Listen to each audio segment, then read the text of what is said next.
Trends Research and Advisory is proud to present its Trending Echoes podcast from the Global Media Congress in Abu Dhabi today on the 14th of November 2023. My name is Stephen Scarlett from the Trends Global team, and today's topic is climate smart cities. Why are they important, and are we doing enough? Joining us today on Trending Echoes is May Al-Hajri, who handles strategic partnerships for the Abu Dhabi Investment Office. May received her BA in Political Science from NYU Abu Dhabi and joined the public diplomacy team of the UAE Consulate General in New York. After which, May, you were selected as a youth delegate to the United Nations and also in New York before returning to your current position in Abu Dhabi. We know that locally you're very active as an advocate, public engagement, a future sustainability leader, and also a participant in the McKinsey Forward program. So congratulations on those accomplishments. I have to say that your experience reflects an exposure to national diplomacy, multilateral diplomacy, public engagement, strategic partnerships, so again external, Indeed. Which is a global perspective, Yes. and exactly what we love to see at Trends, making you the perfect guest for today's podcast. So welcome, May, on today's episode of Trending Echoes for what I'm certain will be an engaging, interesting, and above all, a relevant discussion. Today we look at cities in the context of climate change, smart cities, climate smart cities, and cities that aren't perhaps yet defined as smart, but which are nonetheless engaged in responding to climate challenges for their inhabitants in terms of technology, policy, and changing the behavior of the population. The nexus between climate change and cities engages us on a personal level because our day-to-day lives are marked by an interaction with our urban environment. So phenomena such as heat, water stress, and so on are directly connected to our experience of living in cities.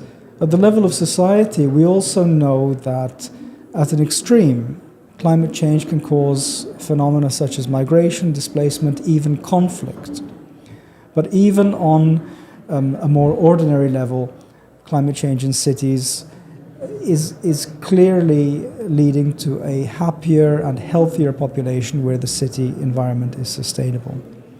On a global level, how cities function will have an enormous impact on global sustainability in the future when we combine heat waves, water stress, governance aspects, transport, pollution, and so on, with some of the population projections which show that there will be 50 megacities by 2050, many of which are in the 30 to 50 million inhabitant bracket.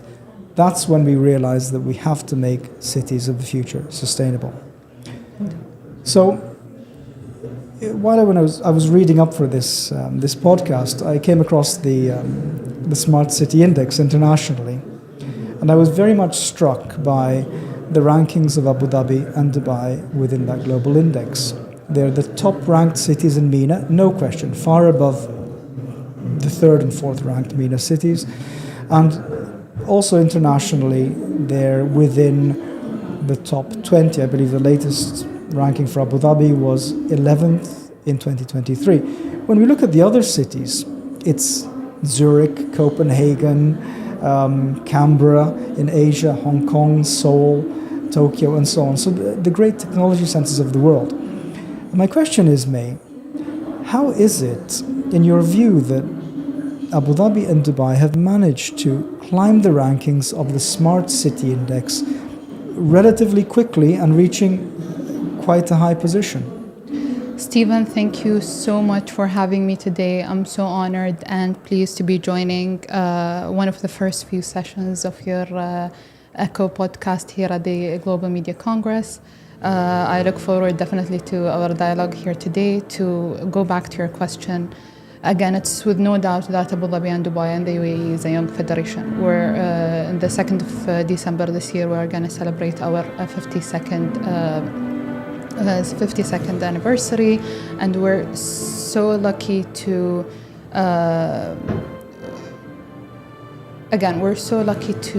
be recognized on a global scale, to be amongst the global 15 right. smart cities. Global 20. 15, I guess. I think it Global was 15, right? I think Abu Dhabi was the 11th and Dubai was the 13th, or I think somewhere around that. So again, to outline what are, let's say, the reasons or the factors behind that classification, I would say first and foremost, it's our leadership. I think in the UAE we've been blessed with a visionary leadership that thinks of the future, is a very forward thinking. So with that, I think understanding what are the future demands lies within the priorities of our leadership, and based on that we came up with national strategies that outlines the priorities. So we have, for example, we are the UAE 2031. Within that we have the environment and sustainability as core pillars of our national strategies. We are definitely outlining the needs and the stressing challenges of today to be able to build resilient futures for the generations to come. And within that, definitely, so it comes from a vision, and our leadership with their vision. Then within the vision, there are certain strategies that complement the vision. Moving forward from that, really the next step is understanding what are our capabilities and how we can build on that. And this is where investing in our infrastructure comes into place. So, because the infrastructure here is let's say, the backbone behind smart cities, we need to understand, let's say, what are the current challenges of our infrastructure, where do we need to put our attention and resources into, and then we go from there. And definitely the UAE have set a great example in terms of building that global collaboration with, let's say, different different countries, different cities in this topic. And again, the journey starts now and ultimately continues. It's also, again, as I mentioned in the beginning of my answer, it's about understanding what does tomorrow need, and that requires really being adaptable, being resilient to, let's say, certain challenges. And I think the more and the earlier we invest into, let's say, the capabilities and the infrastructure of our cities, the more likely we're gonna progress to be the top leaders around the globe. It all starts with understanding the future, doesn't it? Exactly. Right? With having that perspective. Surprisingly, many countries, are so caught up in the current political moment that they don't do that. Unfortunately. But in the UAE, there's always been that visionary aspect, which then finds its way into planning, policy, and execution, and things really get done. It's very impressive. A few years ago, we used to hear a lot about smart cities. Yes. And so what we imagined is that the smart city was definitely IT rich, and the data sensors, and there's feedback and so on. And we started to hear now about climate smart cities. Indeed. So clearly it brings the environmental, the sustainability aspect into it. But what does climate smart add to the concept of smart, the previous one? Stephen, you said it. You mentioned it. The key word here is climate. And as you mentioned previously, maybe the concept of a smart city would revolve purely about technology and data centers. And I always bring the example of the flying cars. We've thought by now we would be flying. Exactly, flying using our own cars. But I think as you previously mentioned, with the increasing of heat waves, with the scarcity of resources, with the big wave of migration that's happening around the globe, whether it was environmentally related or socially related, such as, let's say, the ongoing conflicts, unfortunately, that's happening around the globe. I think those ultimately causes a lot of stress on our planet, to a point where we are facing a lot of challenges on certain resources within certain territories, and collectively this is ultimately impacting our current communities and potentially the communities, the future communities and societies to come. So the shift in paradigm here, as I mentioned, is the focus on the climate. So we are now having the environment and the consequences of climate change as the focus and the center of our strategies. So instead of being at only let's say tech-oriented, now it's sustainability-oriented. So instead of asking the questions of, let's say, how many data centers we need, it's more about asking the question of not only how many data centers we need, but what are potentially the climate impacts that gonna result from having so much data paradigm centers. shift, Exactly, right? As you said. It's again, it's also about asking the important questions of so. When we talk about the climate, we talk about an entire, let's say, supply chain. So again, when we, especially in the topic of smart cities, it's about, let's say, the energy systems that are involved. It's about the let's say, even the social behavior that's around it. It's a very important component, because today when we talk about the fields of sustainability, ESG, even in the corporate world, the CSR, for example, they are relatively new notions that, let's say, older generations might not be very keen about, and to some extent you might even face a rejection, because this is something that younger people would normally advocate for. So again, those components ultimately really play a role in the construction of today's climate smart cities. We need to understand what are the different kind of components that are behind it. I always, again, bringing the example of the car, you have an object and you have the fuel of the object. So our climate smart cities are the object, and we need to understand what are the components that are going to fuel our climate smart cities to be successful and sustainable. So as I mentioned, it's about understanding what are the sufficient energy resources, how we can diversify from it as well. An important component as well, what are the necessary skills that we need to have and adapt for the future. Again, I think I can go on, and if I'm going to break down those points, but ultimately this is the main message that, or the main response to your question. Well, it's very well explained. I mean, I especially like how it's not just a technology answer. It's a paradigm shift, and also a matter of social behavior changing. Exactly. And also a matter of skills, of course, because without those, there's no future. Exactly. Right. There is no foundation, as I like to say. Right. There's no foundation. May we hear a lot about the clean tech economy and the economic opportunities that will be generated and are being generated by investment, and also this paradigm shift towards a more sustainable economic future, not only sustainable economically, but also sustainable in a climate sense. Indeed. So we obviously have renewables, then we have various manufacturing sectors, not only to manufacture clean energy technologies themselves, but also components, smart grids, and various other systems of that kind.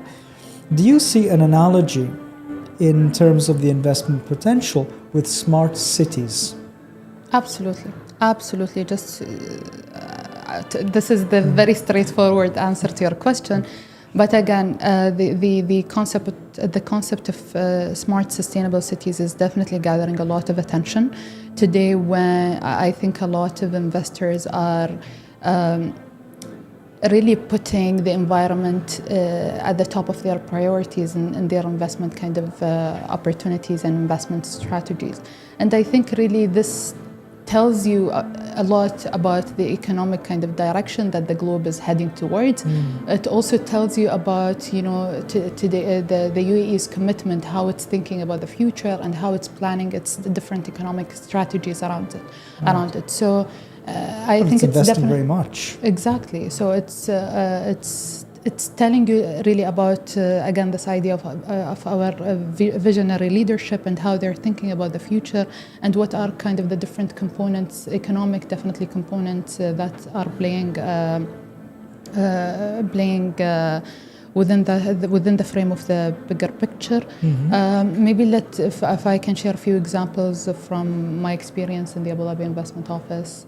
We engage on daily basis with a lot of global investors from different kind of industries and sectors, and really one of the important questions that they are asking, what the UAE is doing in terms of the area of what the UAE is doing in terms of smart cities, and is it sustainable?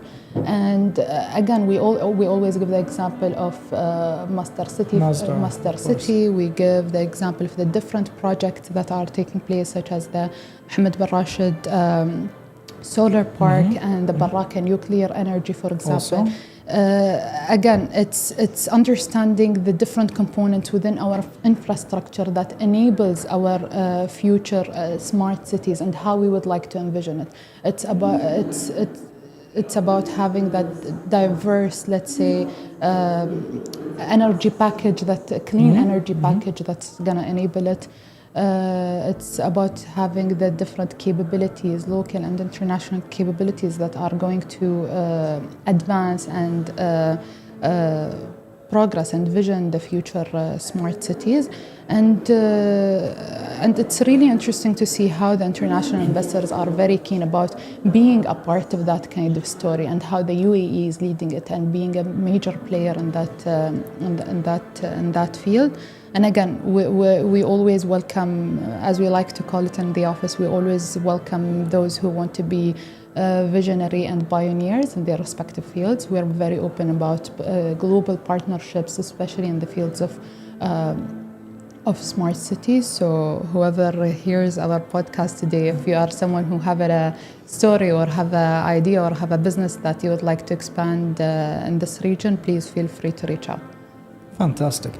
Well, we know that the public sector is very active in the UAE, yes. Not only in terms of the finance and the funding, but also in terms of the ideas. Yes. Which is quite a remarkable thing. So if we're at the beginning of this journey, we do hope that partners externally, whom also in the think tank world, we discuss with in a non-technical way, but we see that they are interested in many of the innovative government-led projects, in particular also the regional ones, like the transboundary water and so on. That's always quite popular. Now, May, you've been a youth delegate. You're very engaged as an advocate in sustainability with Abu Dhabi Sustainability Week and with other partners. And as you know, the COP28 emphasizes youth and inclusivity in general very much.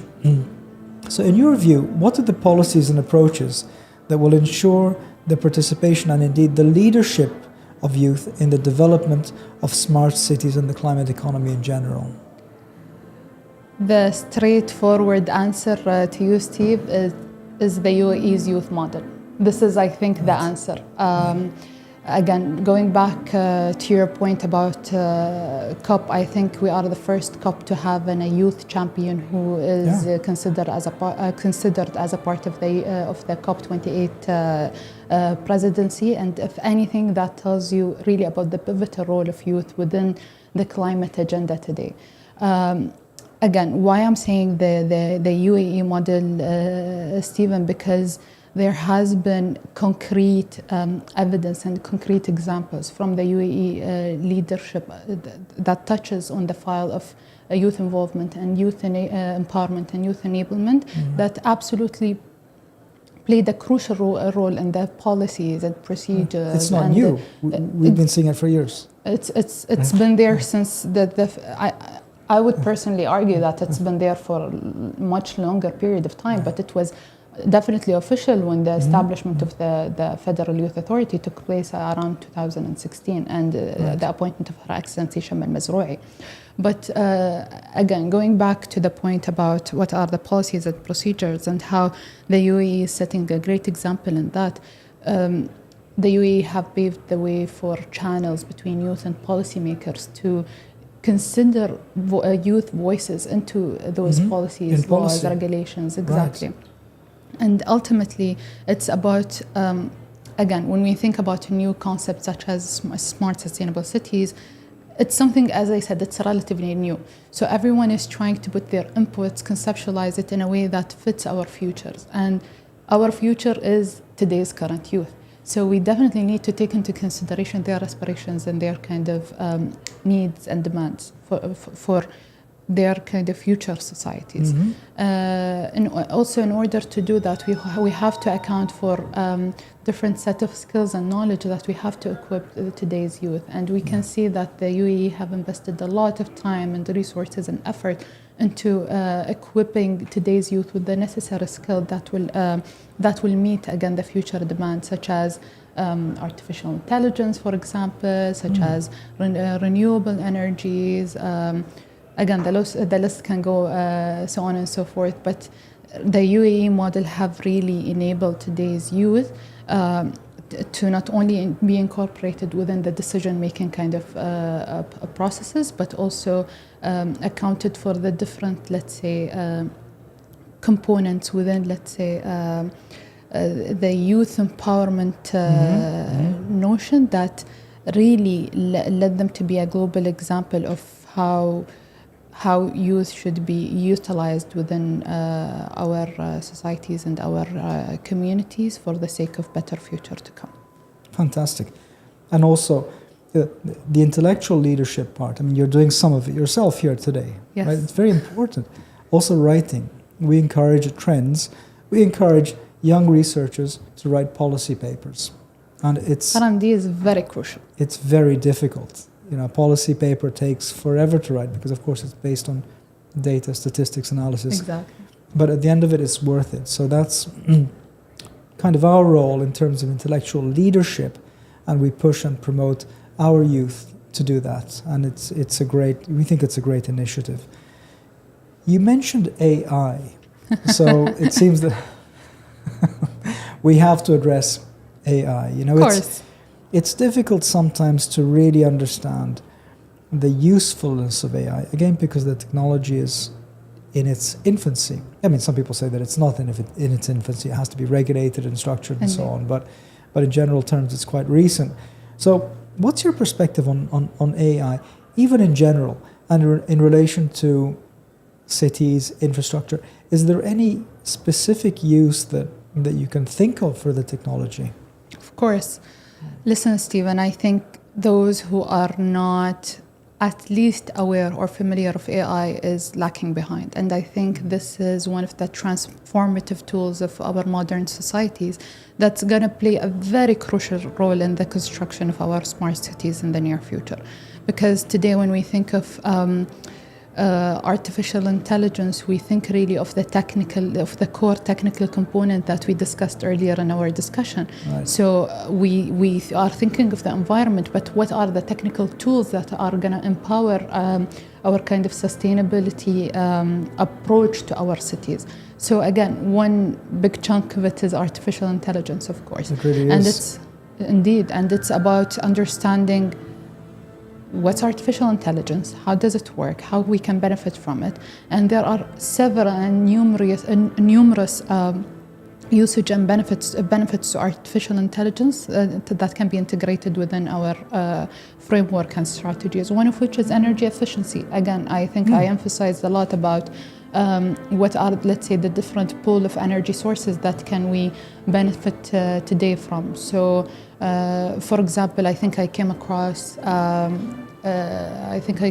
an article that says the combination of solar power along with nuclear power to generate electricity to Abu Dhabi have reached, I think, the capacity of 30%.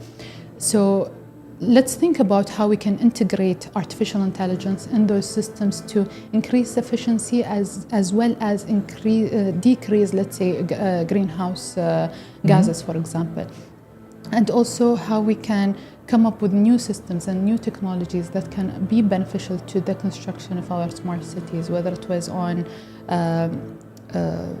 let's say, our transportation methods, for example. Also, The applications, again, Stephen can go on and on, but it's truly and ultimately about understanding where do they fit within the agenda of our smart, sustainable cities, and how we can also, in relation to our youth today, how we can ensure that our youth is knowledgeable enough to understand what artificial intelligence is, and how they can be equipped with the necessary knowledge and resources of our technological tools today that will carry on for the future, and how we can benefit from it. I like how you emphasize again the understanding of youth of the technology. It's incredibly important. In Europe, they're considering teaching AI and the ethics of AI in schools, integrating it as part of the curriculum. So you see the foundational thinking about the roots of society and its ability to prosper with a technology or with any challenge is extremely important. And I like how you emphasize it and re-emphasize it. Again, just to go off your point, Stephen, it's the ethics of the usage of AI is very important. And I think, again, we've been so blessed with our leadership who have been, I think for the past 4 to 5 years, who have been aware of really the powerful benefits of AI. And again, we have I think we have the first minister in the whole world who's concerned AI? with the file of artificial intelligence, exactly. And again, such shifts didn't just take place immediately, I think, because our kind of communities and our people have this notion of the trust with trust leadership it's something that took time to develop. And again, because we're very keen about the different progress and initiatives and strategies that our leadership implement and think of, when we think of such shifts, it doesn't really take so much time and effort, because again, there is this element of trust and there's this element of understanding that whatever is being done today is going to benefit in, let's say, 5 years' time. So again, but it's also about understanding, as you said, the different kind of, it's not always, let's say, white and black. There is always a gray area. It's about understanding the full spectrum of it. But again, we're very fortunate for leadership who's been very visionary, very forward-thinking, to implement such tools that are powerful and needful for our future. That's a great comment made. Not only visionary, but also systematic. Indeed. In the sense that it's quite easy to have an abstract vision. You know, many politicians, they'll say, well, I envision this and I envision a future like that. But it's a different matter to integrate it with policy, with planning, and to set up institutions, emphasize, as you did, the importance of skills, also ethics, where there is an ethical question with some technologies. So it's kind of a whole of system planning approach, which we think, if there's any approach that will guarantee success, it will be something along those lines. I think we're winding up. So the last question is whether it takes us outside the national environment, and it's almost inevitable to ask in the year of COP28 and this successful climate diplomacy, whether you see a role for the UAE in terms of international collaboration to make the essential low-carbon technologies, and also in the areas of city infrastructure, smart city infrastructure, available to countries, in the region or in the global south who are in dire need of that kind of advice. Indeed. Again, I think the UAE is more than capable of being a transformative global leader in the respective fields. I think there are certain elements here that are playing behind the success of becoming that global leader. First and foremost, I think if we are just basing it on the consequences of the post-COVID kind of pandemic, the fact that the UAE is one of the most resilient, fast-recovering economies that were able to be back on track as soon as possible, I think really tells about the resilient kind of economy that we are that we have today within our country. And again, this is not something that just came out of the blue, as they say. It's something that took a lot of years to construct. I think this investment in it, again, it's an infrastructure, played a crucial role and component behind its kind of resilient nature.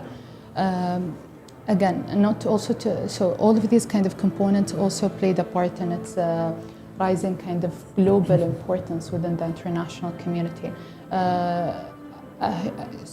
One of the reasons behind that is definitely its strategic kind of location. Today, the UAE is considered to be literally the kind of the middleman between the West and the West and the East. Exactly. So being that bridge, being that mediator, whether it was on economic scale, a political scale, I think really increased the trust of the international community today towards the UAE's kind of vision and strategy. And this is why we're seeing a lot of countries and a lot of nations following UAE's lead when it comes to their as a model. Views. Exactly, as a model. And I think really, again, this is not something that just spontaneously came. I think this is definitely something well earned and deserved, and it came as an outcome of the various kind of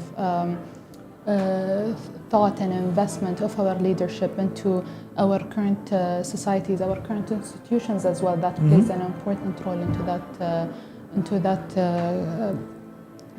that vision and that idea. And again, it's about continuing that legacy, and Sheikh Zayed and Sheikh Rashid started this, and we're very fortunate with our leadership that are continuing on the footsteps of our founding fathers, and inshallah, I think our future is bright, and we're looking forward for it, and the youth is definitely going to play an important role in that equation, and I'm genuinely excited for the future, because I think so much exciting stuff exciting stuff are taking place, whether it was in relation to COP28 as we celebrate, inshallah, or as we are going to unveil the first global stock take that's going to take place. Again, I can go on and on, Stephen, about the topic, but I'm so excited. I think everyone here has a responsibility and has a role towards not only smart cities, but our planet in general. So it takes, so one hand doesn't clap, as I always say. It takes collective kind of approach towards it. So I look forward to see how the different kind of members of the society are going to collaborate together to continue positioning Abu Dhabi and the UAE as a global leader in so many fields, not only the field of the environment and sustainability. Fantastic. Well, may I have to say that we love your optimism, and we share your optimism. Because, well, it's easy to be negative, right? Indeed. These days with the climate impacts more and more in the news, and to look at that side of the equation. But we think that the promise of the future is really on the other side of the equation, on the side of how we respond to challenges and eventually overcome them, not only in sustainable cities or smart cities, but also in terms of the environment in general, as you said. So, Umayyah Al-Hajri, thank you very much. Thank you for having me. My prediction of you being a perfect guest was true. Thank you so much. And we welcome you back anytime. And also, if you'd like to write maybe something for us. Well, let's do it. Fantastic. Thank you, May. Thank you so much, Steve. My pleasure.